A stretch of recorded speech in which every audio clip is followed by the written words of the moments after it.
ಓ ನೀವು ಬನ್ನಿ ಬನ್ನಿ ಬನ್ನಿ ಕೂತ್ಕೊಳ್ಳಿ.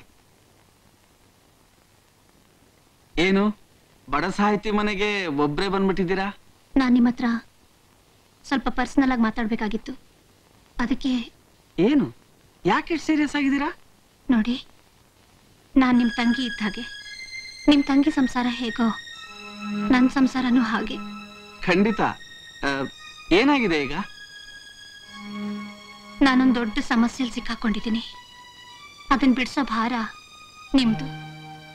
ಏನೋ ಮೊದಲಿಂದ ನಮ್ಮ ಯಜಮಾನ್ರ ಜೊತೆಲಿದ್ದವರು ಈಗ ನಾನು ಬಾಣಂತನಕ್ಕೆ ಹೋದ್ಮೇಲೂ ನೀವು ಅವ್ರನ್ನ ಮೀಟ್ ಮಾಡ್ತಾ ಇದ್ರಿ ಅಂತ ತಿಳ್ಕೊಂಡು ನಿಮ್ಮನ್ನು ಕೇಳ್ತಿದ್ದೀನಿ. ಏನ್ ಕೇಳಿ? ನಮ್ಮ ಯಜಮಾನ್ರು ಅದ್ಯಾರೋ ಗಂಗಾ ಅಂತೆ, ಅವಳನ್ನ ನಮ್ಮ ಮನೇಲೆ ತಂದಿಟ್ಕೊಂಡಿದ್ದಾರೆ. ಏನ್ ಅವಳನ್ನ ಮನೆಗೂ ಕರ್ಕೊಂಡ್ ಬಂದ್ಬಿಟ್ಟಿದ್ದಾನ? ಅಂದ್ರೆ ಅವಳು ನಿಮಗ್ ಗೊತ್ತಾ?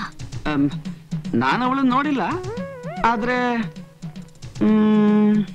ಅವಳ ವಿಷಯ ನಂಗೆ ಗೊತ್ತು. ಅವಳನ್ನ ಮನೆಗೆ ಸೇರ್ಸೋದಕ್ಕೆ ನೀವ್ ಹೇಗೆ ಒಪ್ಕೊಂಡ್ರಿ? ನಾನು ಊರಿಂದ ಬರೋ ಹೊತ್ತಿಗೆ ಅವಳು ಬಂದ್ಬಿಟ್ಟಿದ್ಲು. ಆಮೇಲೆ ದೂರದ ಸಂಬಂಧ, ಅನಾಥೆ, ನಾನೇ ದಿಕ್ಕು ಅಂತ ಏನೇನೋ ಹೇಳಿದ್ರು. ನನಗೂ ಅಯ್ಯೋ ಅನ್ನಿಸ್ತು, ಅದಕ್ಕೆ ಒಪ್ಕೊಂಡ್ಬಿಟ್ಟೆ. ಅದಕ್ಕೆ ಈ ನಡುವೆ ನನ್ ಮೀಟ್ ಮಾಡೋಕ್ ಬಂದಿಲ್ಲ ಅವನು. ನೋಡಿ, ಇದೆಲ್ಲ ಅವನ್ ಕಟ್ಕತೆ.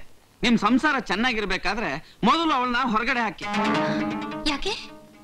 ಅವಳೊಬ್ಬ ಸೂಳೆ. ವೇಶ್ಯ ಸಮಸ್ಯೆ ಬಗ್ಗೆ ಒಂದು ಕತೆ ಬರೀಬೇಕು, ಅವ್ರ ಬಗ್ಗೆ ಸ್ಟಡಿ ಮಾಡ್ಬೇಕು ಅಂತ ವೇಶ್ಯರ ಮನೆಗೆ ಹೋಗಿದ್ದ. ಅಲ್ಲಿ ಅವಳು ಗಂಟು ಬಿದ್ದಿದ್ದಾಳೆ. ನಾನ್ ನಿಂಗ್ ಲೈಫ್ ಕೊಡ್ತೀನಿ ಅಂತ ಪ್ರಾಮಿಸ್ ಮಾಡಿದಾನೆ. ಅದಕ್ಕೆ ನಮ್ಮನೇಲಿ ತಂದಿಡ್ತೀನಿ ಅಂದ. ನಾನು ಬೇಡ ಅಂದೆ. ಧೈರ್ಯ ಮಾಡಿ ನಿಮ್ಮನೆಗೆ ಕರ್ಕೊಂಬಂದ್ಬಿಟ್ಟಿದ್ದಾನೆ. ಹಾಗಿದ್ರೆ ನನ್ ಸಂಸಾರ ಹಾಳಾಗೋಯ್ತು. ನೋಡಿ, ಅಳೋದ್ರಿಂದ ಏನು ಪ್ರಯೋಜನ ಇಲ್ಲ. ಇನ್ನು ಏನಾಗಿದೆ ಮಹಾ? ಅವಳನ್ನ ಹೊರಗಡೆ ಕಳ್ಸಿದ್ರಾಯ್ತು. ಇನ್ನು ಏನಾಗ್ಬೇಕು? ಅವಳು ಗರ್ಭಿಣಿ. ಅದಕ್ ಕಾರಣ ಇವ್ರೇನೋ ಏನೋ ಅಂತ ಒಂದು ಗೊತ್ತಾಗ್ತಾ ಇಲ್ಲ. ಅವ್ರನ್ನಾಗ್ಲಿ ಅವಳನ್ನಾಗ್ಲಿ ಬಾಯ್ ಬಿಡ್ಸಕ್ಕೆ ನನ್ ಕೈಲಾಗ್ತಾ ಇಲ್ಲ. ಅದಕ್ಕೆ ಯಾಕೆ ಯೋಚನೆ ಮಾಡ್ತೀರಾ?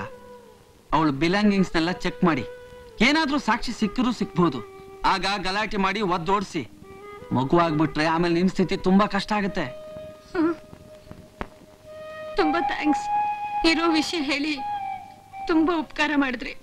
ನಾನ್ ಬರ್ತೀನಿ. ಹೋಗ್ಬಿಟ್ಟು ಬನ್ನಿ, ಎಲ್ಲ ಒಳ್ಳೇದಾಗತ್ತೆ. ನಿಮ್ಗೇನು ಆಗಲ್ಲ. ನಾನು ಗಣೇಶನ್ ದೇವಸ್ಥಾನಕ್ಕೆ ಹೋಗ್ಬಿಟ್ಟು ಬರ್ತೀನಿ. ಎಲ್ಲಾದ್ರೂ ಹಾಳಾಗೋಗು.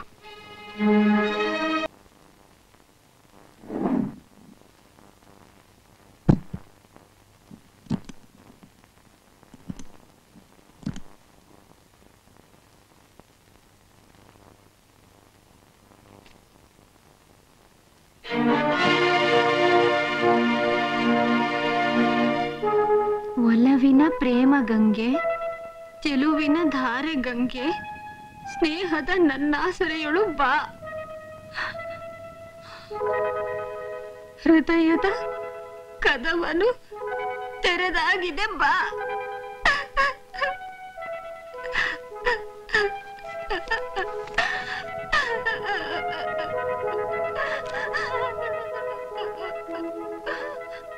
ರಾಧಾ, ರಾಧಾ,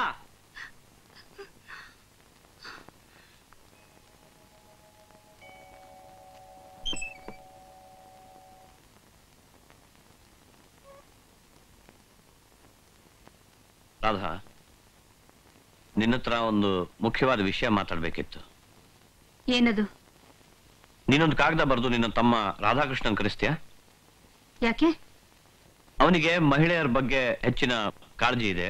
ಅವನಿಂದ ಏನಾದ್ರೂ ಗಂಗೆಗೆ ಒಂದು ಬಾಳ ಸಿಗಬಹುದು ಅಂತ. ಅಂದ್ರೆ ಒಂದ್ ಕಟ್ ಕತೆ ಹೇಳಿ ಅವಳಿ ಮನೇಲಿ ಇರೋದಕ್ಕೆ ನಾನೇ ಒಪ್ಕೊಳ್ಳೋ ಹಾಗೆ ಮಾಡಿದ್ರಿ. ಈಗ ಇನ್ನೊಂದು ಕತೆ ಹೇಳಿ ರಾಧಾಕೃಷ್ಣನ್ ತಲೆಗೆ ಅವಳನ್ನ ಕಟ್ಟೋಣ ಅಂತನಾ? ಹಾಗಲ್ಲ ರಾಧಾ, ನಾನು ಹೇಳೋದನ್ನ ಸರಿಯಾಗಿ ಅರ್ಥ ಮಾಡ್ಕೊ. ಎಲ್ಲ ಅರ್ಥ ಆಗಿದೆ ರೀ. ನೀವು ನಿನ್ನೆ ರಾತ್ರಿ ಅವಳಿಗೆ ಬಾವಿ ಕಟ್ಟೆ ಹತ್ರ ಆಶ್ವಾಸನೆ ಕೊಡ್ತಾ ಇದನ್ನೆಲ್ಲ ಕೇಳಿಸ್ಕೊಂಡೆ. ಏನೋ ನನ್ನ ತಮ್ಮ 4 ಜನ ಮಹಿಳೆಯರಿಗೆ ಒಳ್ಳೇದಾಗ್ಲಿ ಅಂತ ಹೋರಾಟ ನಡೆಸ್ತಿದ್ದಾನೆ ಅನ್ಬಿಟ್ಟು ಏನೇನೋ ಕತೆ ಹೇಳಿ ಇವಳನ್ನ ಅವನಿಗೆ ಗಂಟು ಹಾಕ್ಬಿಡೋಣ ಅಂತನಾ? ನೀವು ಉಂಡಿ ಎಲ್ಲ ಬಿಸಾಕಕ್ಕೆ ನನ್ ತಮ್ಮ ಏನು ಡಸ್ಟ್ ಬಿನ್ ಅಲ್ಲ ರೀ. ರಾಧಾ, ಯಾಕ್ರಿ ಕಿರ್ಸ್ಕೊತಿದ್ದೀರಾ? ನನ್ಗೇನು ಗೊತ್ತಿಲ್ಲ ಅನ್ಕೊಂಡ್ರಾ? ಇಲ್ ನೋಡ್ರಿ, ನಿಮ್ಮ ಪ್ರೀತಿ ಗಂಗೆಗೆ ನೀವು ಬರ್ದಿರೋ ಪ್ರೇಮ ಕವನ. ರಾಧಾ, ಇದು ನಾನು ಗಂಗಾಗ್ ಬರ್ದಿರೋದಲ್ಲ, ಒಂದು ಸಿನಿಮಾಗ್ ಬರ್ದಿರೋ ಹಾಡು. ಓಹೋ, ಆ ಸಿನಿಮಾ ಕಥೆನೂ ನಿಮ್ ಕಥೆನೂ ಒಂದೇನೇನೋ? ನನ್ನ ಮಾತು ನಂಬು ರಾಧಾ, ಯಾವ್ಯಾವ್ದಕ್ಕೂ ಏನೇನೋ ಅರ್ಥ ಕಲ್ಪಿಸ್ಬೇಡ. ಇಷ್ಟು ದಿವಸ ನಂಬಿದ್ದೀರಿ, ಅದಕ್ಕೆ ಒಬ್ಬ ಬೀದಿ ಸೂಳೆನ್ ಕರ್ಕೊಂಡ್ ಬಂದು ಮನೇಲಿ ಇಟ್ಕೊಂಡ್ರಿ. ರಾಧಾ, ಈಗ ಆ ಸೂಳೆನ ನನ್ ಸಹಾಯದಿಂದನೇ ನನ್ ತಮ್ಮನ ಗಂಟ ಹಾಕಕ್ ನೋಡ್ತಿದ್ದೀರಾ? ಮಾತಿಗೆ ಅವಳನ್ನು ಹಾಕಿ ಕರಿಬೇಡ. ಯಾಕೆ? ಸತ್ಯ ಕೇಳೋಕೆ ಕಠೋರವಾಗಿರುತ್ತಾ? ನೀವು ಕಥೆ ಬರೀತೀನಿ ಅಂತ ಒಬ್ಬ ವೇಶ್ಯ ಮನೆಗೆ ಹೋಗಿದ್ ಸುಳ್ಳ? ಅಲ್ಲಿ ನೀವು ಇವಳನ್ನ ಹೊರಗಡೆ ಕರ್ಕೊಂಡು ಹೋಗ್ತೀನಿ ಅಂತ ಮಾತು ಕೊಟ್ಟಿದ್ ಸುಳ್ಳ? ಹೇಳ್ರಿ. ಅದ್ಯಾವ್ದು ಸುಳ್ಳಲ್ಲ ರಾಧಾ. ಆದ್ರೆ ಏನ್ ಬಂತು ರೀ? ಹಾಗಿದ್ಮೇಲೆ ಒಬ್ಬ ಸೂಳೆ ಅಂತ ಕರೆಯೋದ್ರಲ್ಲಿ ತಪ್ಪೇನ್ರಿ? ರಾಧಾ, ಮತ್ತೊಮ್ಮೆ ಹೇಳ್ತೀನಿ, ಅವಳನ್ನ ಹಾಗೆ ಅನ್ಬೇಡ. ಅಂತೀನ್ರಿ, ಅವಳ ಹೊಟ್ಟೆಲ್ ನಿಮ್ ಪಿಂಡ ಬೆಳೆತಿದೆ ಅನ್ ಮಾತ್ರಕ್ಕೆ ಒಬ್ಬ ಸೂಳೆಯನ್ನು ಗರ್ತಿ ಆಗ್ಬಿಡ್ತಾಳ? ಮತ್ತೊಮ್ಮೆ ಹಾಗೇನಾದ್ರು ಅಂದೆ ಅಂತೀನ್ರಿ. ಒಂದ್ಸಲ ಅಲ್ಲ 100 ಸಲ ಅಂತೀನಿ, ಅವಳೊಬ್ಬ ಸೂಳೆ. 100 ಸಲ ಅಂತಾಳ. ಸಾರ್ಥಕ ಆಯ್ತು ನಿಮ್ಮನ್ ಮದ್ವೆ ಮಾಡ್ಕೊಂಡಿದ್ದಕ್ಕೆ. ನನ್ ತಮ್ಮ ಅವತ್ತೇ ಹೇಳ್ದ, ಕತೆ ಕಾದಂಬರಿ ಬರೆಯೋರನ್ನ ಮದ್ವೆ ಮಾಡ್ಕೋಬೇಡ ಅಂತ. ನಾನ್ ಕೇಳಲಿಲ್ಲ, ಈಗ ಅನ್ವಯಿಸ್ತಾ ಇದ್ದೀನಿ. ಹೋಗ್ತಿದ್ದೀರೇನ್ರಿ? ಹೊಡಿಯೋದು ಹೊಡೆದು ಬಿಟ್ಟು ಒಂದು ಸಮಾಧಾನದ ಮಾತು ಆಡದೆ ಹೋಗ್ತಿದ್ದೀರೇನ್ರಿ? ಈಗ ನಿಮಗೆ ನಾನೇ ಹಾಕ್ಬೇಕು ಹೇಳಿ? ಅವಳಿದಾಳಲ್ಲ, ಅವಳ ಜೊತೆನೆ ಸಂಸಾರ ಮಾಡ್ಕೊಂಡಿರಿ. ಇವತ್ 2ರಲ್ಲಿ ತೀರ್ಮಾನ ಆಗ್ಲೇಬೇಕು. ನಾನು ಈಗ್ಲೇ ನಮ್ಮ ಮನೆಯವ್ರ ಕಾಗದ ಹಾಕಿ ಕರೆಸ್ತೀನಿ.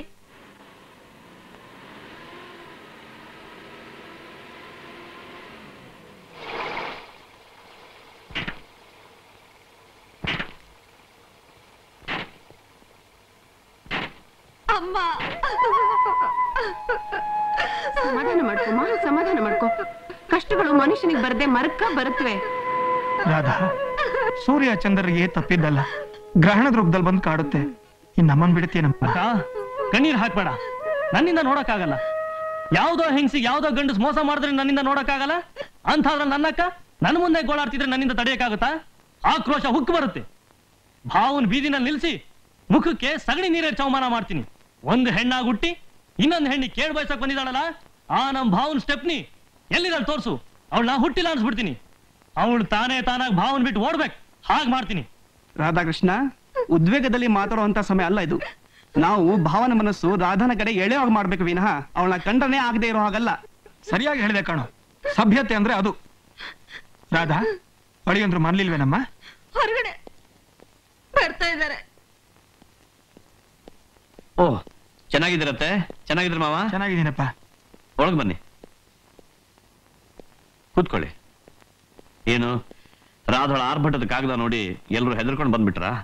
ಹೆದರ್ಕೊಳ್ದೆ ಇರ್ತಾರೇನು? ಯಾವಾಗ ಅಳಿಯ ದಾರಿ ತಪ್ತಾನೋ ಆಗ ಯಾವ ತಂದೆ ತಾಯಿಗೆ ತಾನೇ ತಮ್ಮ ಮಗಳ ಭವಿಷ್ಯದ ಬಗ್ಗೆ ಹೆದರಿಕೆ ಆಗಲ್ಲ? ಇಲ್ಲಿ ಯಾರು ದಾರಿ ತಪ್ಪಿಲ್ಲ. ರಾಧಾ ತನ್ನ ತಪ್ಪು ತಿಳುವಳಿಕೆಯಿಂದ ನಿಮ್ಮೆಲ್ರಿಗೂ ದಾರಿ ತಪ್ಪಿಸಿದ್ದಾಳ ಅಷ್ಟೇ. ಅದೆಲ್ಲ ನಿಧಾನವಾಗಿ ಮಾತಾಡೋಣ. ರಾಧಾ, ಮೊದ್ಲು ಎಲ್ರು ಕಾಫಿ ತಿಂಡಿ ನೋಡು. ನಾವಿಲ್ಲಿ ತಿಂಡಿ ತಿನ್ಕೊಂಡು ನಿಮ್ ಜೊತೆ ಹರಟೆ ಹೊಡೆಯಕ್ ಬಂದಿಲ್ಲ.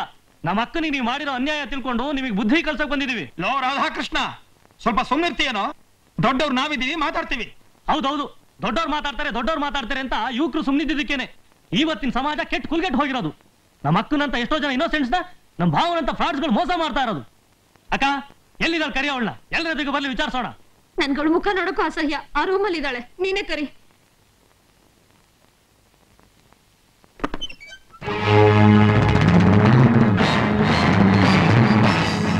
ನೀನು? ಅಯ್ಯೋ ಚಂಡಾಲ!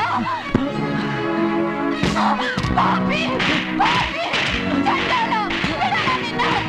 ಬಿಡಲ್ಲ ಚಂಡಾಲ! ಗಂಗಾ, ಏನ್ ಮಾಡ್ತಾ ಇದೀಯಾ? ಇವ್ ನಿಂಗೆ ಗೊತ್ತಾ? ಗೊತ್ತು. ಇವನೇ ಆ ವೇಶ್ಯಾಗ್ರಹಕ್ಕೆ ಕರ್ಕೊಂಡು ಹೋಗ್ಬಿಟ್ಟಿದ್ದು ನನ್ನ. ಹೌದು, ನಮ್ ತಂದೆ ತಾಯಿ ಆಕ್ಸಿಡೆಂಟ್ ಅಲ್ಲಿ ತೀರ್ಕೊಂಡ್ರು. ನಾನ್ ನಿರ್ಗತಿಗಳಾಗಿ ಹೋದೆ. ಮನೆ ಓನರು ಮನೆ ಬಾಡಿಗೆ ಕಟ್ಲಿಲ್ಲ ಅಂತ ಮನೆ ಬಿಟ್ಟು ಓಡಿಸ್ಬಿಟ್ರು. ಮುಂದಕ್ಕೆ ಏನ್ ಮಾಡೋದು ಅಂತ ಯೋಚನೆ ಮಾಡ್ತಿದ್ದಾಗ ನಮ್ಮೂರ್ ಮಹಿಳಾ ಹೋರಾಟ ಸಮಿತಿಯವರು ಇವನ್ ಭಾಷಣ ಇಟ್ಟಿದ್ರು. ಅವತ್ತಿನ ದಿವಸ ನಾನು ಹೇಳಿಕೊಟ್ಟ ಹಾಗೆ ಹೇಳಿ, ಜೀವನವಿಡೀ ನಾವು ಹೆಣ್ಣನ್ನು ಪೂಜ್ಯ ಭಾವನೆಯಿಂದ ನೋಡುತ್ತೇವೆ.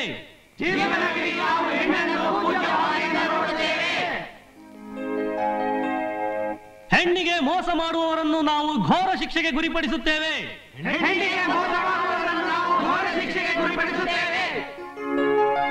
ನಮ್ಮ ಮಾತೃಭೂಮಿಯ ಮಣ್ಣಿನ ಸಾಕ್ಷಿಯಾಗಿ ನಾವೀ ಪ್ರತಿಜ್ಞೆಯನ್ನು ಮಾಡುತ್ತಿದ್ದೇವೆ. ನಮ್ಮ ಮಾತೃಭೂಮಿಯ ಮಣ್ಣಿನ ಸಾಕ್ಷಿಯಾಗಿ ನಾವೀ ಪ್ರತಿಜ್ಞೆಯನ್ನು ಮಾಡುತ್ತಿದ್ದೇವೆ.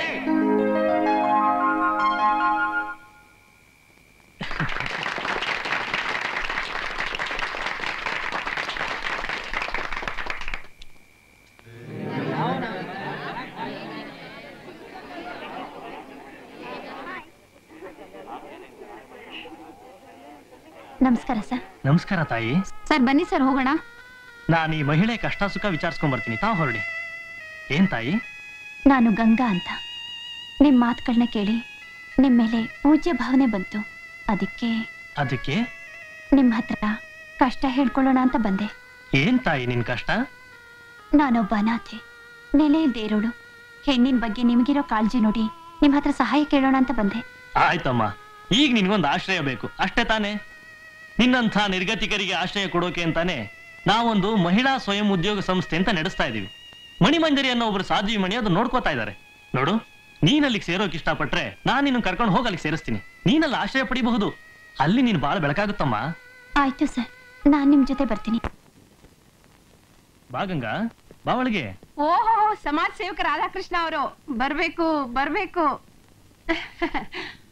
ಏನ್ ಸಮಾಚಾರ? ಓ, ಯಾರೋ ಅಬ್ಲೇನ್ ಕರ್ಕೊಂಡ್ ಬಂದ ಹಾಗಿದೆ. ಹೌದು. ನಿಂತಿದ್ದಿಲ್ಲ, ಕೂತ್ಕೊಳ್ಳಿ. ಬಾಮ್ಮ, ಕೂತ್ಕೊಮ್ಮ. ಈಕೆ ಗಂಗಾ ಅಂತ, ಪಾಪ ಅನಾಥೆ. ಗಂಗಾ, ಇವರು ಮಣಿಮಂಜರಿ ಅಂತ ಈ ಸ್ವಯಂ ಉದ್ಯೋಗ ಸಂಸ್ಥೆನ ಇವರೇ ನಡೆಸ್ತಾ ಇರೋದು. ನಮಸ್ಕಾರ. ನಮಸ್ಕಾರ, ಕೂತ್ಕೊಮ್ಮ. ಗಂಗಾ, ಇವತ್ತು ನಿನ್ನ ಭಾಗ್ಯದ ಬಾಗಿಲು ತೆಗೀತು ಅಂತ ತಿಳ್ಕೊ. ನಿನ್ನ ಕೈಲಾಗೋಷ್ಟು ದುಡಿಯೋಕೆ ಇಲ್ಲಿ ಒಂದೇ ಕಡೆ ಸ್ಕೋಪ್ ಇರೋದು. ನೋಡಮ್ಮ, ಇಂಟ್ರೆಸ್ಟ್ ಇಂದ ದುಡ್ದು ನೀನು ಬದುಕಿ ನಮ್ ಸಂಸ್ಥೆನೂ ಬದುಕ್ಸು ತಾಯಿ. ಆಯ್ತಮ್ಮ, ನನ್ ಶಕ್ತಿ ಮೀರಿ ದುಡ್ದು ನನಗೆ ಆಶ್ರಯ ಕೊಡ್ತಿರೋ ನಿಮ್ ಸಂಸ್ಥೆ ಗೌರವನ ಕಾಪಾಡ್ತೀನಿ. ಸರ್, ನನಗ್ ಜೀವನದ ಮಾರ್ಗ ತೋರಿಸಿದ ನಿಮ್ ಉಪಕಾರನ ಈ ಜನ್ಮದಲ್ಲಿ ಮರೆಯೋಲ್ಲ. ಇದೆಲ್ಲ ಯಾಕಮ್ಮ? ಅಮ್ಮ, ಇನ್ಮೇಲೆ ನೀವೇ ನನ್ ಕೈ ಹಿಡಿದು ನಡೆಸ್ಬೇಕು. ನೀವ್ ಯಾವಾಗ ಹೇಳಿದ್ರೆ ಆವಾಗ ನಾನ್ ಡ್ಯೂಟಿ ರಿಪೋರ್ಟ್ ಮಾಡ್ಕೋತೀನಿ. ಈಗ್ಲೇ ಬೇಡಮ್ಮ, ನಾಳೆಯಿಂದ ಡ್ಯೂಟಿ ರಿಪೋರ್ಟ್ ಮಾಡ್ಕೊ ಅಂತ ಹೇಳಿದ್ರು. ನಾನು ಹೂ ಅಂದೆ. ಅವ್ರ ಪ್ರಕಾರ ಡ್ಯೂಟಿ ರಿಪೋರ್ಟ್ ಅಂದ್ರೆ ಸೂಳುಗಾರಿಕೆ ಮಾಡೋದು ಅಂತ ಮಾರನೇ ದಿನನೇ ನನಗೆ ಗೊತ್ತಾಗಿದ್ದು.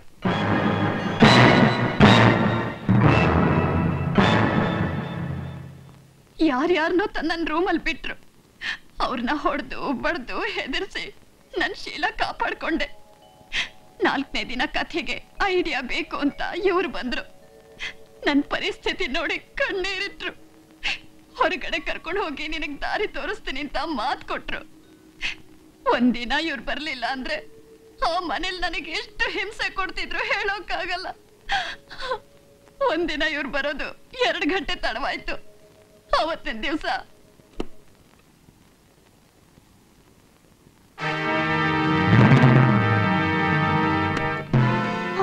ನೀನಾ? ಹೌದು, ನಾನೇ. ಗಂಗಾ, ಹೇಗಿದೆ ಜಾಗ? ಅಯ್ಯೋ ಪಾಪಿ, ನಾನು ಏನ್ ಮಾಡ್ದೆ ಅಂತ ಹೀಗ್ ಮೋಸ ಮಾಡಿ ಇಂಥ ಜಾಗಕ್ಕೆ ಕರ್ಕೊಂಡ್ ಬಂದ್ಬಿಟ್ಟೆ. ಮೋಸ? ಚೇಚೆ, ನಿನಗ್ ಮೋಸ ಮಾಡಿರೋ ನಾನಲ್ಲ, ಆ ದೇವ್ರು. ನೀನು ಒಳ್ಳೆ ರೂಪ ಯೌವನ ಕೊಟ್ಟು ಬೀದಿಲ್ ಬಿಸಾಕಿದ್ದ.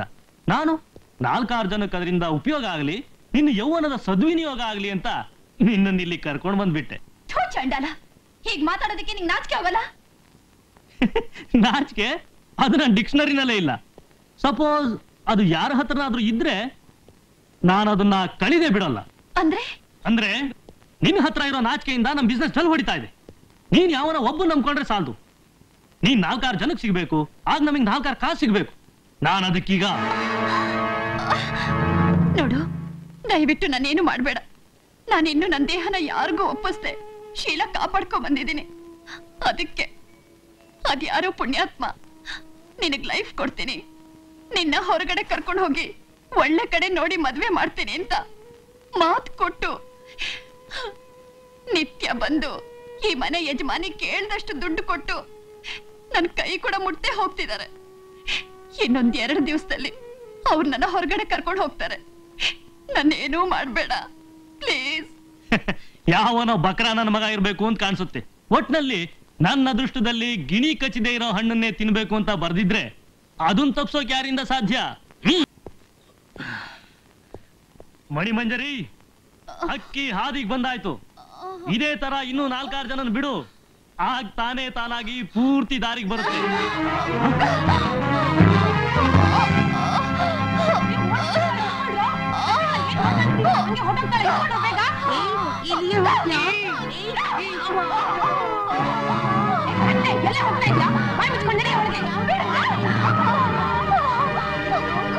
ಅಲ್ಲಿಂದ ಓಡ್ ಹೋಗಿ ಪ್ರಾಣ ಕಳ್ಕೋಬೇಕು ಅಂತಿದ್ದೆ, ಆದ್ರೆ ಇವ್ರ ಕೈಗೆ ಸಿಕ್ಬಿಟ್ಟೆ. ನಾನ್ ಶೀಲಗೆಟ್ಟವಳು, ನನ್ ಬಿಟ್ಬಿಡಿ ಎಂದೆ. ಅದಕ್ಕವರು ಬೇಡ, ನೀನೇನ್ ನಿನ್ ಶೀಲನ ನೀನಾಗೆ ಕಳ್ಕೊಂಡವಳಲ್ಲ, ಏನಾದ್ರೂ ಒಂದ್ ದಾರಿ ಮಾಡೋಣ ಅಂದ್ರು. ಮನೆಗ್ ಕರ್ಕೊಂಡ್ ಬಂದ್ರು. ಮುಂದೆ ನಡೀತು ಅಂತ ಇವ್ರಿಗೆ ಗೊತ್ತೇ ಇದೆ. ಈ ಹುಡುಗಿ ಹೇಳಿ ಬೀಜ ಏನೋ? ಅಯ್ಯೋ ಪಾಪಿ, ಮಹಿಳೆಯರಿಗೆ ರಕ್ಷಣೆ ಕೊಡ್ತೀನಿ ಅಂತ ಹೇಳಿ ಅವ್ರನ್ನ ವೇಷಾಗ್ರಹ ಸೇರಿಸ್ತೀಯೇನೋ? ನಿನ್ನ ಅಕ್ಕನ್ನು ನಿನ್ ಭಾವನಿಂದ ದೂರ ಮಾಡಿ ಅವಳನ್ನು ವೇಷಾಗ್ರಹ ಸೇರಿಸ್ಬೇಕು ಅಂತಿದ್ಯೇನೋ? ಯಾವನಲ್ಲಿ ಹುಳುಕು ಜಾಸ್ತಿ ಇರುತ್ತೋ ಅವನು ಹಾರಾಡೋದು ಜಾಸ್ತಿ ಅಂತ ತೋರ್ಸ್ಕೊಟ್ಬಿಟ್ಟಿಯಲ್ಲೋ. ಏನ್ ರಾಧಾ, ನನ್ನ ಕಥೆಗಳಲ್ಲಿ ಇವನ್ ತರ ಒಂದು ಪಾತ್ರ ಕ್ರಿಯೇಟ್ ಮಾಡುವಂತ ಅವತ್ತು ಹೇಳ್ತಿದ್ಯಲ್ಲ, ಇವತ್ ನೋಡು ಅವನೇ ಒಂದು ಪಾತ್ರ ಆಗ್ಬಿಟ್ಟಿದ್ದಾನೆ. ಕಥೆಗಾರ್ರೆ, ಎಲ್ಲಿವರೆಗೂ ಬಂತು ಕತೆ? ನೋಡಿದ್ರೆ ಗೊತ್ತಾಗ್ತಾ ಇಲ್ವಾ ಕ್ಲೈಮ್ಯಾಕ್ಸ್ ನಡೀತಾ ಇದೆ ಅಂತ? ಅದೇ ಭಟ್ಟ ಎಲ್ಲ ಹೇಳ್ದ, ಈ ಮನೆಯಲ್ಲಿ ಕ್ಲೈಮ್ಯಾಕ್ಸ್ ಆಗೋದಕ್ಕೆ ಏನೇನ್ ಮಾಡ್ಬೇಕು ಎಲ್ಲ ಮಾಡ್ಬಿಟ್ಟಿದ್ದೀನಿ, ಈಗಾಗ್ಲೇ ಆತರ ನಡೀತಾ ಇರ್ತದೆ ಅಂತ. ಜೊತೆಲೆ ಬಾರ ಹೋಗಿ ನೋಡ್ಕೊಂಬಂದ್ಬಿಡ ಅಂತ ಕರ್ಕೊಂಬಂದೆ. ಏನದು ಕ್ಲೈಮ್ಯಾಕ್ಸ್? ಅದೇ ಗರ್ಭಿಣಿ ಮಾಡಿ ಮಾಡಿ ಅಂತ ಹೇಳ್ತಿದ್ರಲ್ಲ, ಅದು ಮಾಡಿದ್ ಯಾರು ಅಂತ ಸಸ್ಪೆನ್ಸಿವ್ ಆಗಿ ಓಪನ್ ಆಯ್ತು. ಯಾರದು? ನನ್ನ ಹೆಂಡತಿ ತಮ್ಮ ಇವನೇ.